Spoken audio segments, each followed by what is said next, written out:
시청자 여러분 안녕하십니까. 오늘도 전 방통위원과 방송위원과 KBS 감사를 지내셨던 강동순 선생님 모시고 이야기를 좀 나누겠습니다. 우리 사회에 좌파 우파를 막론하고 제대로 된 원로가 없는 세상인데요. 그래도 우리 사회에 원로로서 이 더운 여름에 손수 시간을 내주셔서 이렇게 방송에 이렇게 참여해 주신 데서 항상 고맙게 생각하고 있습니다. 예, 강 의원님, 지금 문재인 정부의 초반에 이제 한 2달 반 행보를 보면요, 나름 집권할 거라는 어떤 확신하에, 왜냐하면 뭐 탄핵이 있었고 또 뭐 계속 또 이 재판 과정도 있고 이랬기 때문에 거의 뭐 자신들이 이길 거라고 생각한 지가 한 4~5개월은 넘을 거라고 보고 있습니다.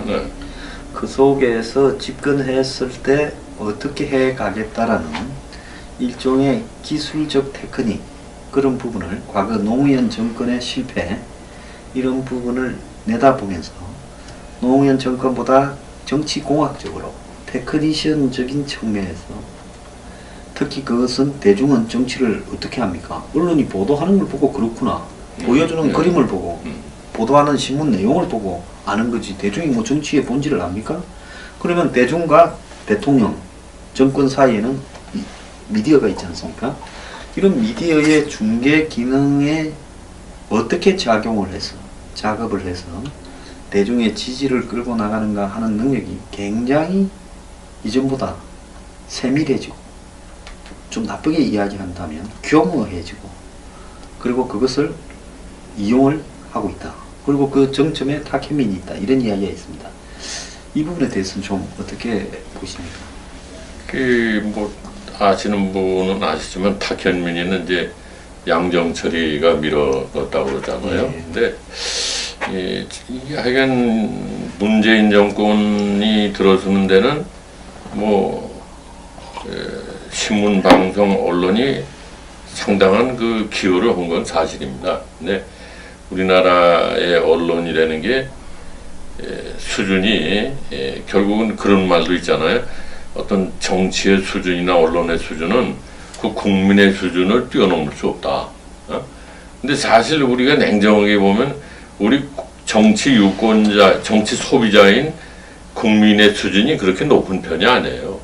아주 이모셔널하고, 이쪽에 고기 하나 던지면 이쪽으로 쏠리고, 저기 하나 던져주면 저쪽으로 쏠리고, 그러니까는 여기서 이모셔널은 감성적이라기보단 충동적이다. 네, 충동적으로 해서 그러는 게 낫죠. 근데 그래서 고기 던져주면 물고 정신없이 몰리다 보면은 큰 그 높은 데서 시나리오를 가지고 언론을 움직이려면은 얼마든지 핸들링 할 수 있는 겁니다. 그래서 이 보수 언론이라는 사람들도 박근혜 전 대통령이 너무 무능하고 오만하고 불통하니까는 그거를 공격하다가 결국은 박근혜 대통령뿐만 아니라 보수 전체를 조선일보하고 한겨레하고 국공합작했다고 그러잖아요. 그래가지고 우병우 건 가지고 뭐 이렇게 하면서 이 사람들이 어른애를 목욕시키고 목욕물만 버려야 되는데 어른애까지 버린 거예요. 그러니까 보수 언론이면 보수를 지켜야 될 텐데, 이게 어떤 감정 싸움하고 충동적으로 막 몰려다니다가 한겨레하고 조선일보하고 같이 가다가 결국 그 국공합작해서 모택동이만 남고 장기석인 죽은 거죠. 자, 그런데 이제 탁현민이가 상당히 노련하게 잘 문 대통령을 모시고 간다 그러지만은 국민들이 어리석은 거 같고 이렇게 요새 플레밍 얘기도 나오지 막 쏠려다니는 거지만, 그러나 길게 보면 국민들이 무섭습니다. 국민들이 시간이 지나면 이게 뭔가 잘못됐구나, 이 사람들 우리를 속였구나, 이걸 깨닫는 날이 옵니다. 그러니까 그런 이야기가 있지 않습니까? 소수를 잠시 속일 수는 있어도, 그렇죠, 다수를 영원히 속일 수는 없다. 그 링컨 대통령. 그래서 몇 번 속고 나면 그 시점에서는 이젠 진절머리를 내는 것이죠. 한국의 역대 대통령들이 처음 당선되었을 때는 지지율이 80% 90% 가는 거, 그것도 다 잘못된 거 아닙니까? 잘못된 당선됐다고 초창기에 그 대중 선동을 충성하는 그 한마디로 손금도 없는 언론들이 떠들어댄다고 그게 옳다라고 보는 그 시각도 많이 잘못된 거고 어떻게 보면 허니문 이런이나 표현 자체도 언론에게는 부끄러운 용어 아닙니까? 그 외국 사람들이 한국 사람 볼 때는 너무 감성적이랄까 감정적이랄까 그런 표현을 많이 합니다. 요번에 주한 일본 대사 했던 사람도 예.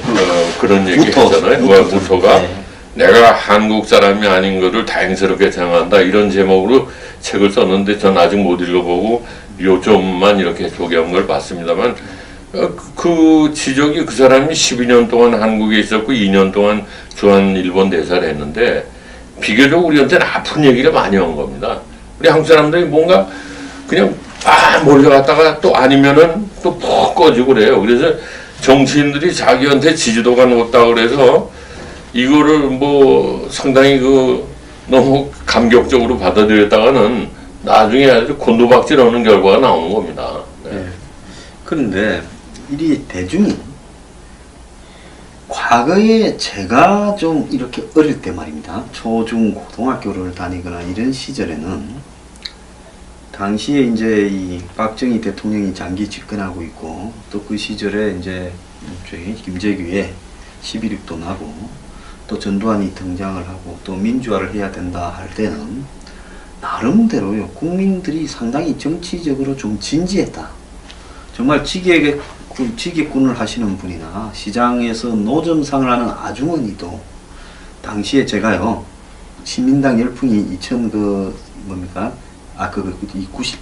84년 그때 불었지 않습니까? 총선 때요. 제가 그때 부산에 박찬종 씨를 도우러 갔었어요. 자진해서. 그때 선거에 개입하는 것도 힘들 때였어요. 무시무리하던. 그런데 시장에서 장사하시는 분들이 민주주의를 회복해야 된다면서 박수를 치면서 수고한다고 말입니다. 김밥도 주고 정말 그렇게 했거든요. 불법 선거한다고 막 경찰이 잡아오고 하면 사람들이 나서서 막기도 했고요. 그래서 그때 보면 고등학생들도 상식이 있었고요. 그 시절에는 국민들이 각자 생활 속에서 터득한 지혜를 좀 가지고 살았는데 지금 요즘 시대는요. 이 지식의 가치가 없어져 버리면서 인스턴트화되고 획일적이 되고 인문교양조차도 예능처럼 소화하는 이런 분위기 속에서요. 대중이 세상을 자기 생각이 아니라 주변의 분위기를 보면서 이렇게 가볍게 한마디로 일종의 연예인들 누구를 추종하는 것처럼 그렇게 생각을 한다. 그러다 보니까 촛불을 하면 전부 촛불에 가야 되는 거예요. 또 더 나아가서 이제 이 정권이 만약에 문 정권이 또 내리막길에 들어서서 이제 무너져 가면 전부 나서서 또 돌을 던질 거거든요.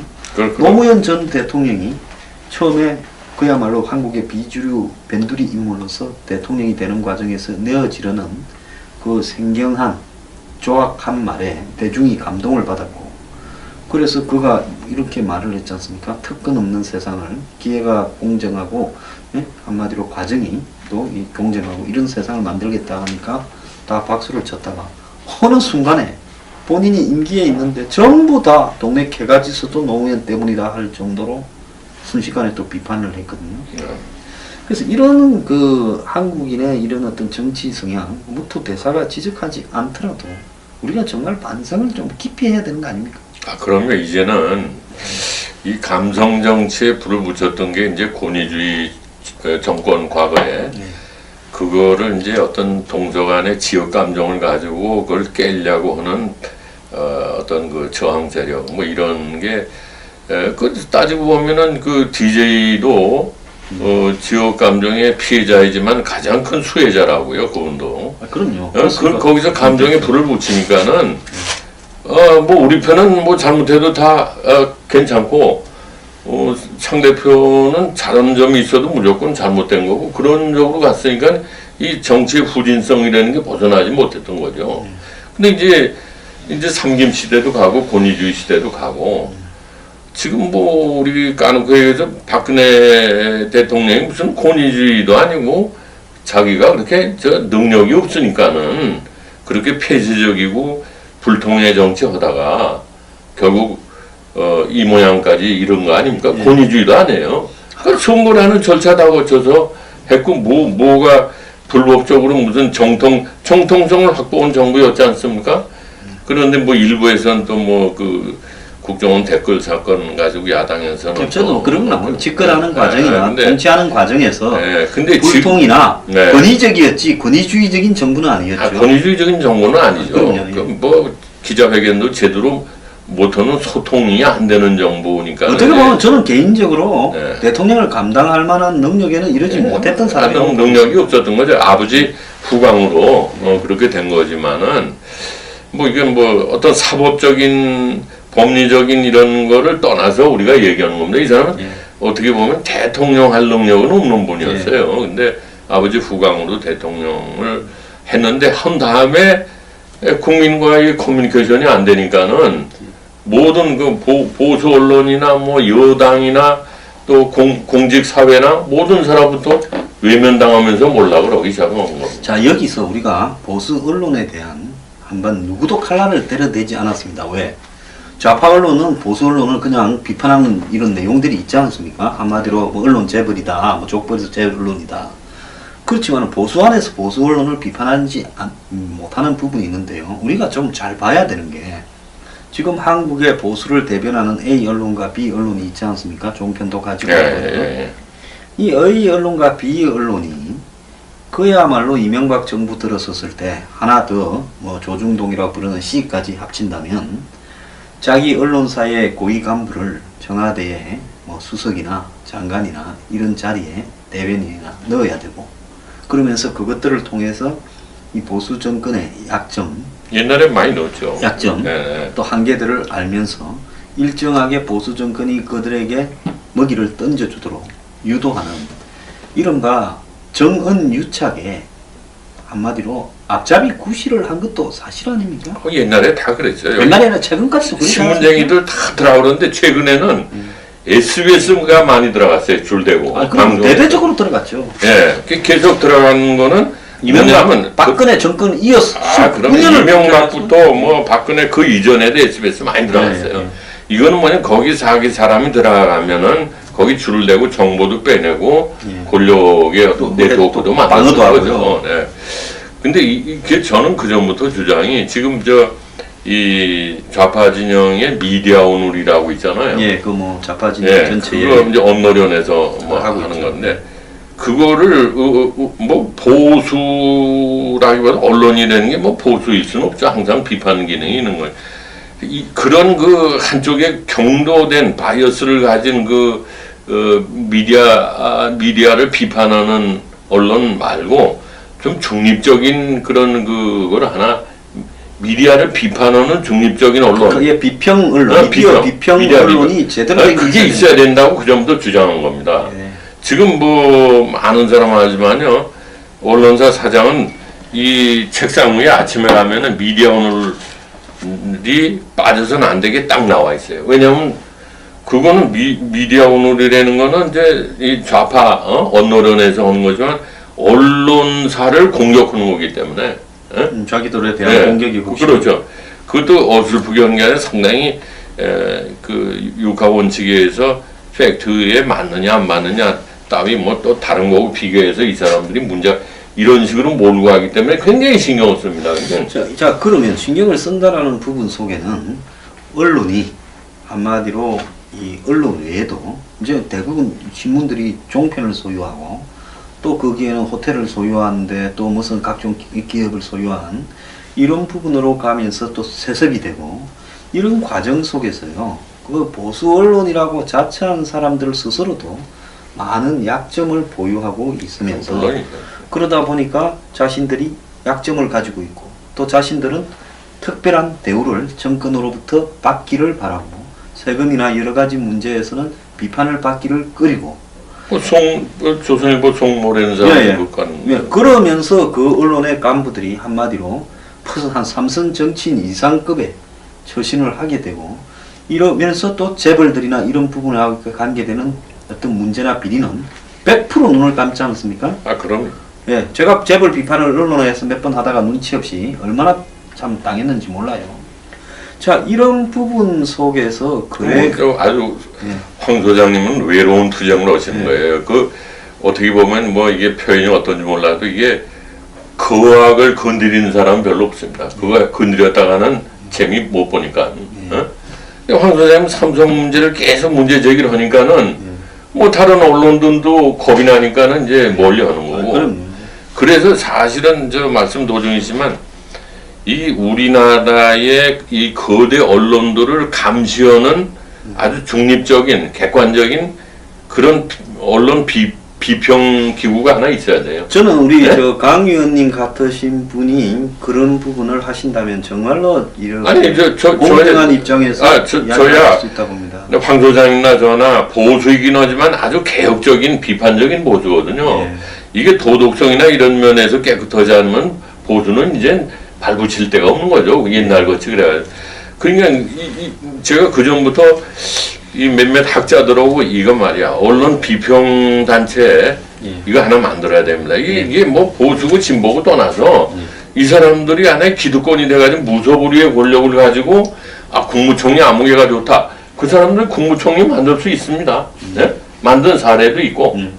그럼요. 장관도 추천해서 장관도 총선에 공천도 저거 언론사 그래, 기자들 보내고 밥 먹으면서 고위층에 있는 사람도 하면 저녁 때 대한민국 정치 다 주물르는 거예요. 영화 그 뭡니까 네. 저기 저 백윤식이 노는 네 그런 거 있었죠. 영화 네. 예, 그게 그러니까 그런 것들을 감시하는 이 기득권층으로서 부패한 언론을 감시하는 언론 비평 기능이 있어야 되는데 요즘에 우리나라 교수라는 사람들은 보따리 장사 나오는 거예요. 이게 어디 프로젝트 뭐 제자들 시켜서 뭐 적당히 돈 따먹을 거 없나? 다 그렇다는 건 아닙니다. 그래가지고 이 사람들이 아는 얘기를 비판해야 될 얘기를 하지 않고 침묵을 지키고 있는 거예요. 예, 그러면서 또 이들이 전부 그 언론이나 이런 쪽 미디어에 관련되는 교수들이 이쪽 아니면 저쪽에 줄을 다 100% 서 있지 않습니까? 뺏어먹고 예. 사회이사나 하고. 예. 자, 그런데 여기서 중요한 거는 박근혜 정부에서 차라리 보수 언론들이 제대로 비평을 했더라면 박근혜 정권을 용기 있게 딱 탄압이 좀 온다 하더라도요. 그런데 박근혜 정권을 제대로 비평하지도 않으면서 갖고 있는 걸 가지고 과거에 보면 장사도 좀 했지 않습니까? 알고 있으면서 터주지 않고 뒷거래로 해서 다른 데 돈을 받고 썩 이렇게 보따리에 있는 걸 꺼내 보다가 왜 알았던 거를 진작 입수해 놓고는 보도하지 않고 주무르면서 맛만 좀 보이려다가 C급 한번 먹으니까 그때부터 꼴이 내렸지 않습니까? 이러면서 처음에 차라리 그 보수 언론이 나서서 용감하게 터졌더라면 힘이 있었죠. 송주필 사건도 그거 아닙니까? 예. 그게. 그러니까 처음에 예를 들어서 고 누굽니까 영태가 갖다 줬을 때 그건 하여가 터져버렸으면 그건 안 오고 쥐들 겁이 나니까 안 오고 돌려주니까 딴 데 가서 터진 거 아니에요? 거기서 바탕이 돼가 진행이 됐잖아요. 자, 일찌감치 터졌으면 힘이 있을 때 상식을 깨닫고 방향을 터내서 일지경이 오지 않도록 또 할 수 있었다는 아닙니다. 정리할 사람 하고요. 자, 보수 언론들이 이 모양이니까 어떻게 보면 서로 간에 이해관계 때문에 충돌이 생겨서 보수끼리 칼을 들이밀면서 스타트를 열었고요. 그 다음에 그래서 무너지고 난 다음에 이 집권을 했는데 지금 80% 70% 지지가 된다는데 보수 진보 할 것 없이 하루 종일 문비어 청가를 하고 있어요. 그 사람들이 뭐 캥기는 게 있거든요. 지금 뭐 종편 중에 요번에 다시 그가 1년 시험 허가 안 해준다고 그러던 어떤 종편이 1년 조건부로 허가를 해준 거예요. 그러니까 그건 까불면은 1년 후에 없애버린다는 거거든요. 이것들이 납작 엎드려가지고 뭐 일을 하는 게 없어요. 그냥 용도청가만 부르고 있는 거고. 자, 이런 언론 환경을 잘 알다 보니까 대중들은 대통령이 G20 갔다고 언론이 보도해야 간 줄 아는 거 아닙니까? 자, 대중들은 문 대통령이 이렇게 와이셔츠만 입고 팔을 꺼지고 테이크아웃 커피를 들고 그 다음에 자신이 스스로 자기 의자를 당겨서 앉는 이런 지극한 상식조차도 그림으로 내보내야 소통을 잘하는 거라고 아니 하는 그러니까 뭐 anything but 박, 응? 먼저 전임자 박 대통령하고 반대로만 하면 지금 점수를 따게 돼 있는 거예요. 먼저 그 양반이 뭐 소통을 안 했으니까. 예, 뭐 저기 청와대 수석 장관 다 앉혀놓고 대통령과 1대1 뭐 독대가 필요하다고 생각하세요 하는 장면이 그야말로 불통의 압권이었죠. 그런 장면을 국민 앞에서 생중계로 내보내는 부분을 통해서 그 정권이 지지율을 얻어갈 거라고 생각한 게 지금 잘못 아닙니까? 근데 이제 오래 못 갈 겁니다. 국민들을 바보로 생각하면 안 돼요. 우리 국민들이 정말 속된 말로 이꼴저꼴 몇십 년 동안 당한 국민들이기 때문에 처음에는 먼저 사람이 하도 답답하고 그러니까는 지금 아주 뭐 의자도 끌어안고 뭐 옷도 스스로 이렇게 하고 과거에 그런 게 뭐 그렇게 하는 멋있죠. 대통령도 멋있어요. 별로 없었지만은 그런 거를 뉴스거리로 삼으려고 생각을 한 청와대의 홍보팀도 없었어요, 그죠? 아 근데 요번에 뭐 탕모래는 친구가 이제 그걸 잘 어레인지 하니까는 귀엽겠죠. 그러니까 뭐 지금 여당이고 뭐 여성 장관이고 걔 못 쓰겠다고 그래도 잡고 있는 거 아니에요. 예. 그래서 엊그제 압근이 사당 대표와 대통령이 면담을 하고 한편으로 홍준표 대표는 똑대가 안 된다고 삐져서 수해 현장에 갔을 때 예. 홍 대표는 황제 장화를 신으니 하면서 떡을 하루 종일 만들고 다른 한편으로는 이 사당 대표가 대통령한테 뭘 따졌는가 이런 거를 알리는 게 아니라 만났는데 대통령이 미리 저 앞에까지 가가지고 악수를 했니 서로 간에 화기애애한 덕담을 나누니 강아지 무슨 뭐 이게 스타일만 얘기하는 거죠 이게. 예, 지금 마사를 말씀드린. 줬니 예. 그런 지연막장적인 걸 연극지문처럼 이렇게 갈로까지 해서 쭉 언론에 배포를 한 모양이에요. 그래서 이런 식의 보도 자료가 나가는 이 시대에 한마디로 언론들이 이게 언론이라고 할 수 있느냐. 대한민국 언론이 타겟민을 만드는 거 아닙니까? 그냥 언론이 썩었어요 전반적으로. 언론이 썩다 보니까 타겟민 같은 네. 정치공학 테크니션이죠. 언론이 약점들을 다 가지고 예. 엎드려 가지고 아니 언론이 이번에 제대로 됐다면은 외국 같으면은 문 대통령이 후보 시절에 뭐라고 그랬습니까? 나는 아무개같이 말이야 뭐 기자회견을 자주 할 뿐더러 아무개같이 깊이 오지 않는다. 그리고 뭐 순서도 안 정하고 내용도 미리 사전에 약속 안 하고 그냥 무작위로 하고 질문 다 받겠다. 그랬는데 아니 그럼 외국에 순방하고 오셨으면은 당연히 기자회견을 해야 되죠. 그럼요. 내가 한미 정상회담에서는 어땠고 G20는 어땠고 베를린 선언은 어떻고 오해가 있는데 난 해명하겠다. 당당히. 북한하고의 무슨 대화 제의를 어떻다든지 이런 문제에 대해서 한미 간의 최대 현안이었던 남북관계 주도 운전석은 뭐다 말을 해야 되는데 그 말을 안 하고 넘어가는데 그걸 묻지도 않아요. 아니 그러니까 다른 신문에서 왜 기자회견 안 하느냐고 문제 제기도 하는 놈들이 없어요. 아니 사당 대표들이 미국이 FTA 정상회담을 하자 했으면 거기에 대해서 대통령한테 물어야 될 거 아닙니까? 그걸 묻었는가 어쩌는가라는 대화가 사당 여야 대표의 회담에서 나오지 않았다라면 이게 무슨 언론의 가치가 있는 겁니까? 그 다음에 하나 진짜 정말로 악건이라고 보는 부분은요. 자, 사드 보고 누락이니 무슨 환경평가 영향 면적을 조장을 했다느니 뭐 알박기를 했다느니 이렇게 하다가 또 트럼프가 한마디 했다니까 한미연합사 방문하고 또 문재인이 가서 미국에서 해를 쳐놓으니까 그 다음에는 또 북한이 뭡니까 ICBM 쏘고 이러니까 한미 뭐 합동 미사일 훈련을 했다 하고 또 엊그제는 미국에 가가지고 미국 갔다 온 지가 언젠데 지금 한 달쯤 다 돼 가는데 무슨 장거리 미사일 한국의 800km 미사일 널링 중량을 500km에서 1톤을 했다.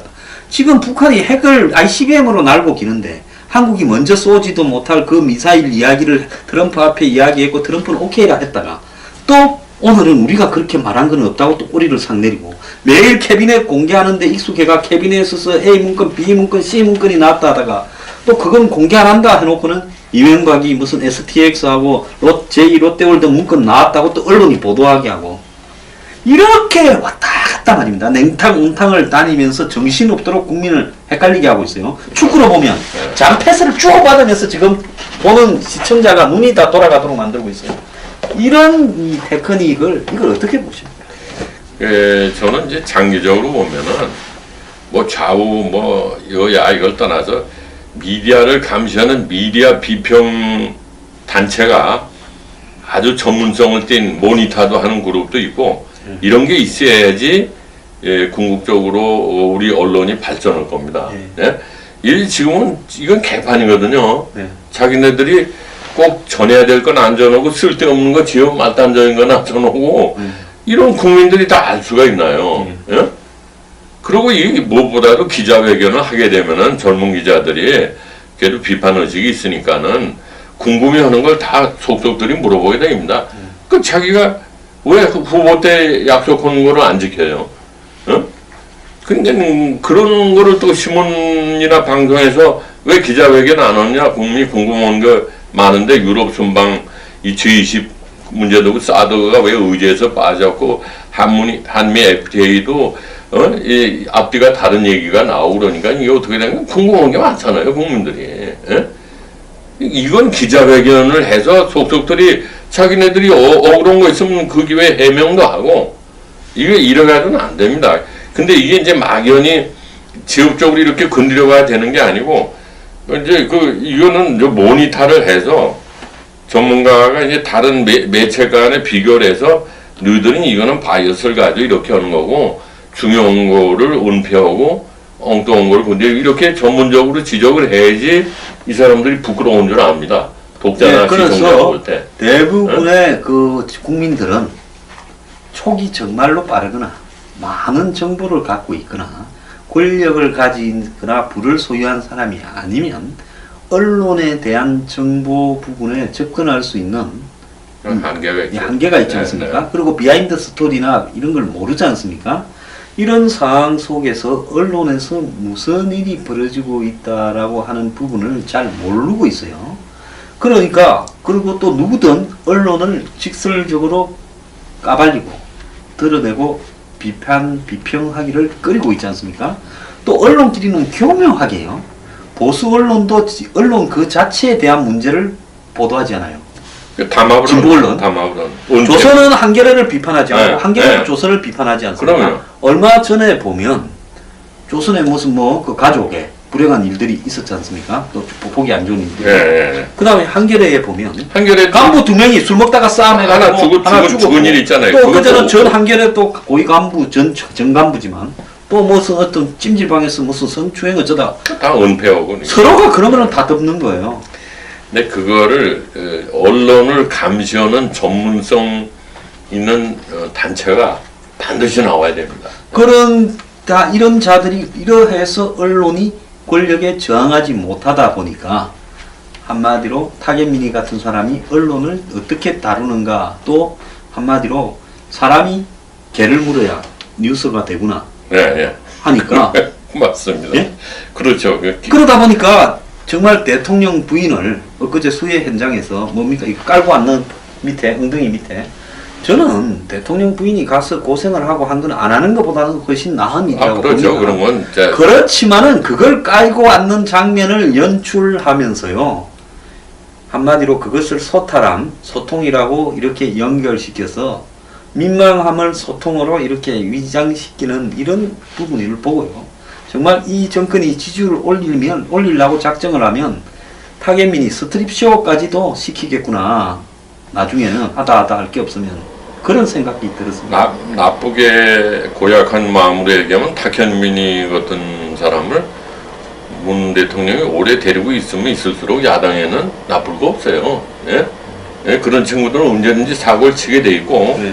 근데 사실은 기자들이 질문할 게 많은 것 중에 하나가 타견님만 문제가 아닙니다. 지금 그 전대협 그러니까 대학의 그 전대협 임종석이? 임종석이 같은 학생회장 했던 사람이 지금 13명이 들어가 있답니다. 예, 그렇대요. 청와대 안에. 전대협 동호회. 그러니까 이 사람들이 이제 뭐 다 아시지만 주사파거든요. 결국 PD 민주주의파하고 주체사상파하고 싸워가지고 주사파가 이제 5.18 이후에 이긴 거 아닙니까? NL파가. NL파들이 지금 전향도 하진 않은 NL파들이 13명이 임종석이를 비롯해서 지금 대한민국 청와대에 다 들어가 있다는 것은 이거 보통 문제가 아닙니다. 이게 묘한 게요. 학생운동에서도 NL이 PD한테 이겼지만은 지금 NL은 정권을 잡았는데 이 정권의 시다바리를 PD 출신 정의당이 하고 있어요. 이것도 정말 그렇죠. NL하고 PD가 그때는 죽으라고 그리 싸우더니만 얼마 전까지 통진당은 싸우더니만 PD죠. 예. 민중민주주의. 그런데 이제는 문재인 정권에 와서 NL과 PD가 합작을 하는 PD가 N을 시다발이를 하는 꼴을 보이고 있는데, 제가 한 10년 전에 이런 말을 했습니다. 저도 나름대로 학생운동과 사회운동을 했는데 저는 NL이나 PD에 어디에도 기울지 않았어요. 독자적인 노선을 했는데 제가 다 알지 않습니까? 이들이 어떻게 살았는가. 그런데 한 번도 전향하거나 잘못된 것을, 전향이 별게 있어요. 저 국정원에 가서 전향하는 게 아니라 요즘에는 뭐 국정원도 급판인데 뭐 전향하러 오면 우리는 전향 안 받아줍니다. 계속 그냥 빨갱이로 사십시오 이럴게요, 국정원이. 그런데 어쨌거나 공개적으로라도 공식적으로라도 과거에 내가 학생운동을 했을 때 가졌던 북에 대한 입장이 잘못된 거라고 말 한마디도 안 한 사람이 국회의원 배지 몇 번 달고 장관에 묻고 어쩌고 하면서 지금 정권을 잡아서 핵심부에 있다라는 것은요, 정상적인 국가라면, 만약에 독일이라면 이것을 용납을 했겠습니까? 그래서 지금 이 나라를 걱정하는 사람들이 참 밤잠을 못 자고 걱정하는 사람들이 많은데, 이 야당들 하는 거 보면은, 야, 이 사람들은 어떻게 보면 심하게 표현하면 자기 부모가 돌아가신 빈소에서 자식들이 재산 싸움하고 주먹질 하는 놈들 같았고, 보수가 다 망하고 나라가 지금 거덜나기 직전인데 헐 싸움질더라고 말이야. 그리고 낙동강 전선까지, 예? 이제 6.25 때 밀렸으면은 낙동강 전선에서 다시 정신 차려 올라가야 되는데 거기서 저희들끼리 총질하는 놈들이야 이게. 예? 자, 오늘 그 마지막으로 이 보수 야당 이야기가 나왔으니까 하나만 해봅시다. 위원님, 어제요, 홍준표 대표가 홍석현이한테 사과를 했어요. 예. 방송 갖다 바치고 신문사 갖다 바치고 조카 구속시키고 얻은 자리가 고작 청와대 특보 자리냐. 저는 이 말에 사실관계에 별로 틀린 게 없을 수 있다고 봅니다. 저는요.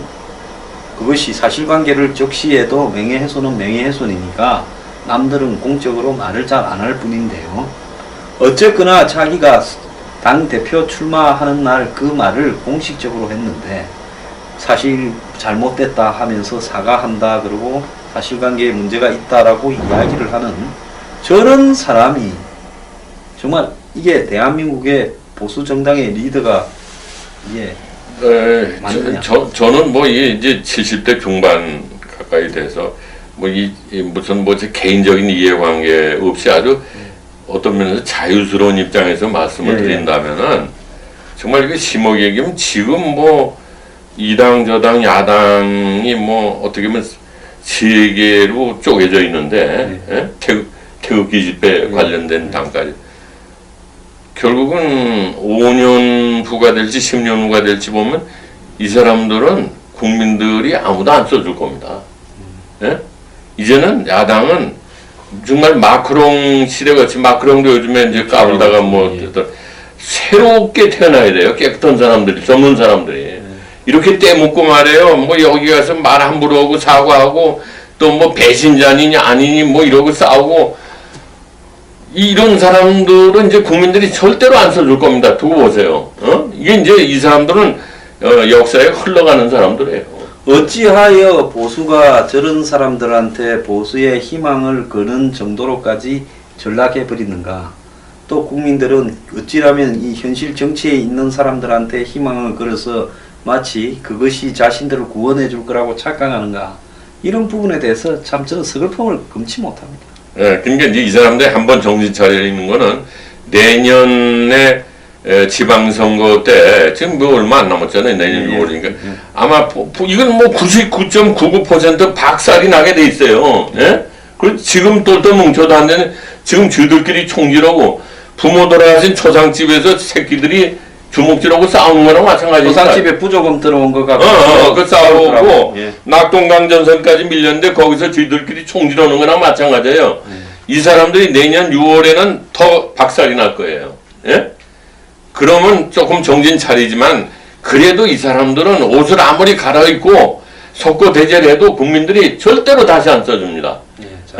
다시 젊은 사람들이 다 등을 돌렸는데, 젊은 사람들, 이 사람들 누구 쓸만한 사람도 있어요?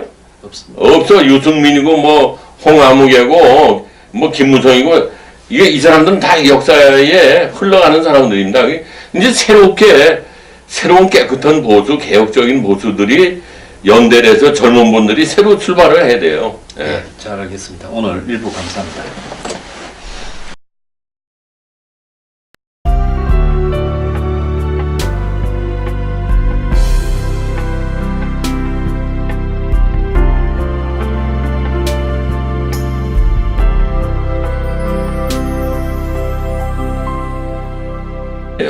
그러니까 선거를 하는 절차 다 거쳐서 했고 뭐가 불법적으로 무슨 정통성을 확보한 정부였지 않습니까? 그런데 뭐 일부에서는 또 뭐 그 국정원 댓글 사건 가지고 야당에서는 저도 그런 거 집권하는 네, 과정이나 근데, 정치하는 과정에서 네, 근데 불통이나 네. 권위적이었지 권위주의적인 정부는 아니었죠. 권위주의적인 정부는 아니죠. 그럼요. 뭐 기자회견도 제대로 못하는 소통이 안 되는 정부니까. 어떻게 보면 저는 개인적으로 네. 대통령을 감당할 만한 능력에는 이르지 못했던 사람이라고 능력이 없었던 거죠. 아버지 후광으로 그렇게 된 거지만은 뭐 이게 뭐 어떤 사법적인 법리적인 이런 거를 떠나서 우리가 얘기하는 겁니다. 이 사람은 어떻게 보면 대통령 할 능력은 없는 분이었어요. 근데 아버지 후광으로 대통령을 했는데 한 다음에 국민과의 커뮤니케이션이 안 되니까는 모든 그 보수 언론이나 뭐 여당이나 또 공직 사회나 모든 사람부터 외면당하면서 몰락을 하기 시작한 겁니다. 자, 여기서 우리가 보수 언론에 대한 한번 누구도 칼날을 때려대지 않았습니다. 왜? 좌파 언론은 보수 언론을 그냥 비판하는 이런 내용들이 있지 않습니까? 한마디로 뭐 언론 재벌이다, 뭐 족벌에서 재언론이다. 그렇지만 보수 안에서 보수 언론을 비판하지 못하는 부분이 있는데요. 우리가 좀 잘 봐야 되는 게 지금 한국의 보수를 대변하는 A 언론과 B 언론이 있지 않습니까? 좋은 편도 가지고 있거든요. 이 A 언론과 B 언론이 그야말로 이명박 정부 들어섰을 때 하나 더 뭐 조중동이라고 부르는 C까지 합친다면 자기 언론사의 고위 간부를 청와대에 뭐 수석이나 장관이나 이런 자리에 대변인이나 넣어야 되고 그러면서 그것들을 통해서 이 보수 정권의 약점 옛날에 많이 넣었죠. 약점 또 한계들을 알면서 일정하게 보수 정권이 그들에게 먹이를 던져주도록 유도하는 이른바 정언유착에 한마디로 앞잡이 구실을 한 것도 사실 아닙니까? 옛날에 다 그랬죠. 옛날에는 최근까지도 그렇지 신문쟁이들 다 들어오는데 최근에는 SBS가 많이 들어갔어요. 줄대고. 그럼 대대적으로 들어갔죠. 예, 계속 들어가는 거는 이명박, 박근혜 정권 이어서 그럼 이명박부터 뭐 박근혜 그 이전에도 SBS 많이 들어갔어요. 이거는 뭐냐면 거기 자기 사람이 들어가면은 거기 줄을 대고 정보도 빼내고 권력의 어떤 네트워크도 만드는 거죠. 네. 근데 이게 저는 그 전부터 주장이 지금 불법 선거한다고 막 경찰이 잡아오고 하면 사람들이 나서서 막기도 했고요. 그래서 그때 보면 고등학생들도 상식이 있었고요. 그 시절에는 국민들이 각자 생활 속에서 터득한 지혜를 좀 가지고 살았는데 지금 요즘 시대는요. 이 지식의 가치가 없어져 버리면서 인스턴트화되고 획일적이 되고 인문교양조차도 예능처럼 소화하는 이런 분위기 속에서요. 대중이 세상을 자기 생각이 아니라 주변의 분위기를 보면서 이렇게 가볍게 한마디로 일종의 연예인들 누구를 추종하는 것처럼 그렇게 생각을 한다. 그러다 보니까 촛불을 하면 전부 촛불에 가야 되는 거예요.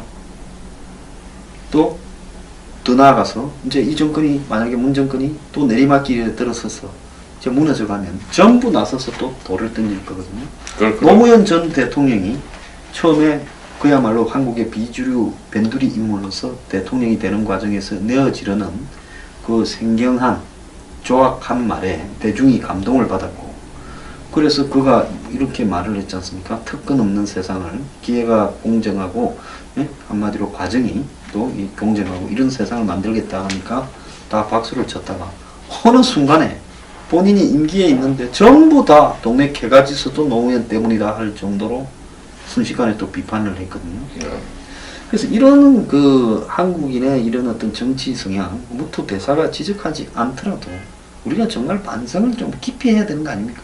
그러면 이제는 이 감성 정치에 불을 붙였던 게 이제 권위주의 정권 과거에 그거를 이제 어떤 동서간의 지역 감정을 가지고 그걸 깨려고 하는 어떤 그 저항 세력 뭐 이런 게 그 따지고 보면은 그 DJ도 지역 감정의 피해자이지만 가장 큰 수혜자라고요, 그분도. 그럼요.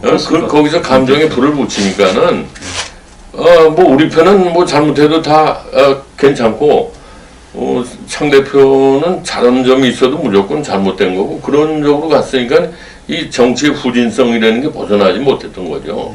근데 이제 삼김 시대도 가고 권위주의 시대도 가고 지금 뭐 우리 까놓고 얘기해서 박근혜 대통령이 무슨 권위주의도 아니고 자기가 그렇게 능력이 없으니까는 그렇게 폐쇄적이고 불통의 정치 하다가 결국 이 모양까지 이런 거 아닙니까? 권위주의도 아니야. 그러니까 그런 이야기가 있지 않습니까? 소수를 네. 잠시 속일 수는 있어도 그렇죠. 다수를 영원히 속일 수는 없다. 그 링컨 대통령. 네, 그래서 몇 번 속고 나면 그 시점에서는 이젠 진절머리를 내는 것이죠. 네. 한국의 역대 대통령들이 처음 당선되었을 때는 지지율이 뭐 80% 90% 가는 거 그것도 다 잘못된 거 아닙니까? 네, 잘못된 당선됐다고 초창기에 그 대중선동을 충성하는 그 한마디로 손금도 없는 언론들이 떠들어댄다고 그게 옳다라고 보는 그 시각도 많이 잘못된 거고 어떻게 보면 허니문 이런 표현 자체도 언론에게는 부끄러운 용어 아닙니까?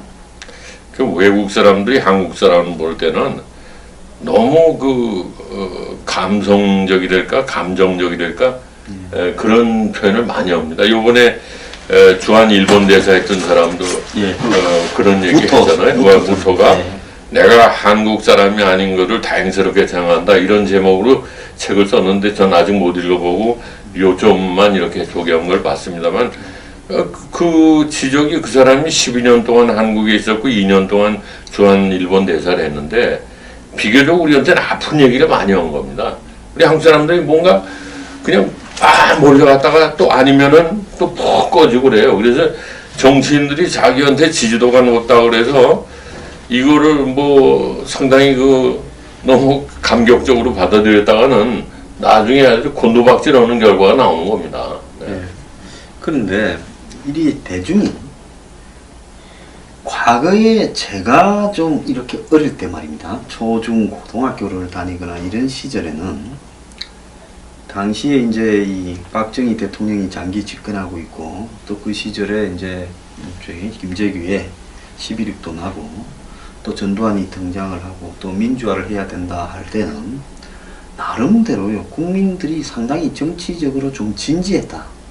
정말 지게꾼을 하시는 분이나 시장에서 노점상을 하는 아주머니도 당시에 제가요 시민당 열풍이 84년 그때 불었지 않습니까? 총선 때요. 제가 그때 부산에 박찬종 씨를 도우러 갔었어요. 자진해서. 그때 선거에 개입하는 것도 힘들 때였어요. 무시무디하던. 그런데 시장에서 장사하시는 분들이 민주주의를 회복해야 된다면서 박수를 치면서 수고한다고 말입니다. 김밥도 주고 정말 그렇게 했거든요.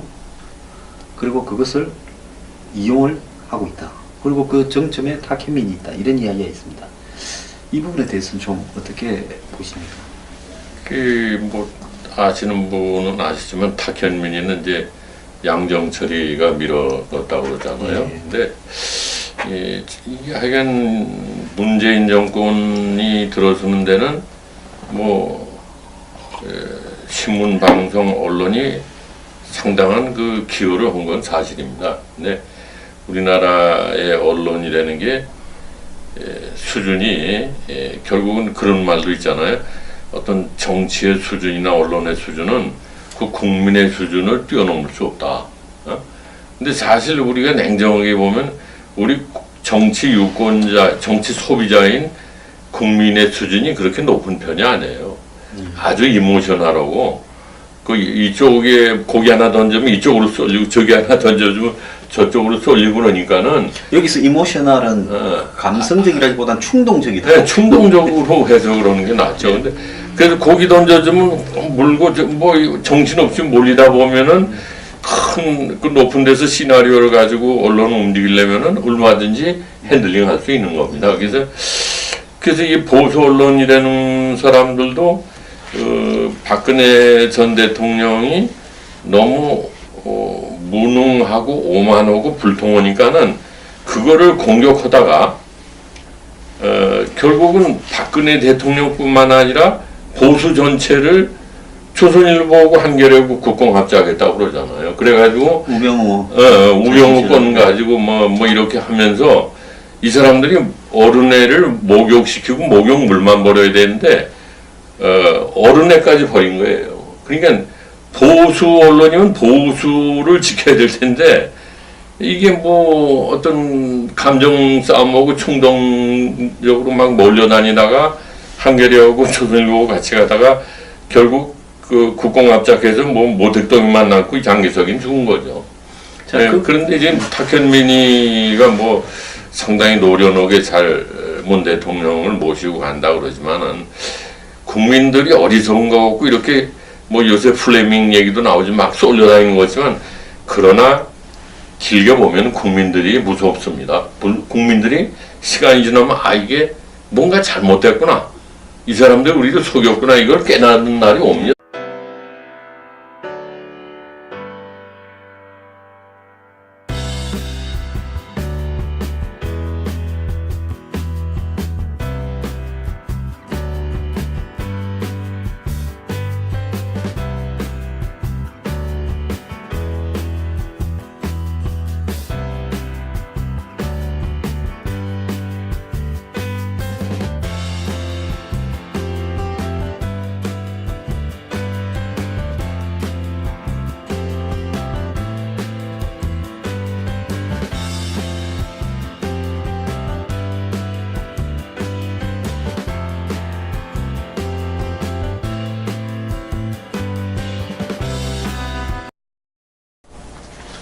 예, 시청자 여러분 안녕하십니까.